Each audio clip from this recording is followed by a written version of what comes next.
রাস্তা মোড় অবরোধ, তীব্র যানজট।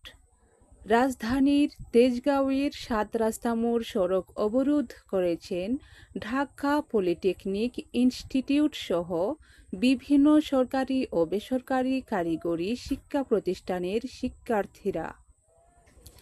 বুধবার 17 সেপ্টেম্বর বেলা সোয়া 11টায় শুরু হওয়া এ অবরোধের কারণে রাস্তা মোড়ে যান চলাচল বন্ধ হয়ে যায় এবং আশেপাশের সড়কগুলোতে তীব্র জ্যাম সৃষ্টি হয়, ফলে যাত্রীরা ব্যাপক ভোগান্তির শিকার হয়েছেন।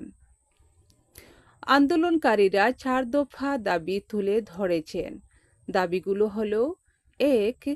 প্রকৌশল অধিকার আন্দোলন কর্তৃক ডিপ্লোমা প্রকৌশলীদের বিরুদ্ধে প্রকাশ্যে হত্যার হুমকি প্রদানের কারণে জড়িতদের সর্বোচ্চ শাস্তি নিশ্চিত করা। 2.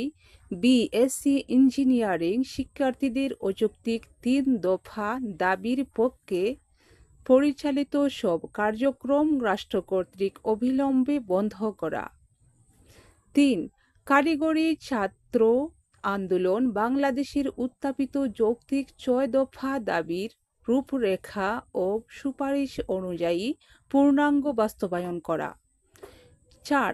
ইঞ্জিনিয়ারিং ওয়ান চ্যানেল এডুকেশন চালু করা। আন্দোলনকারী এক শিক্ষার্থী নাফিজ আল রুশাদ বলেন, এর আগে 6 দফা দাবিতে আন্দোলন করতে হয়েছিল, সরকার সেগুলো মেনে নিয়েছে, কিন্তু বাস্তবায়ন হয়নি। এখন সেগুলো পূরণ করতে হবে।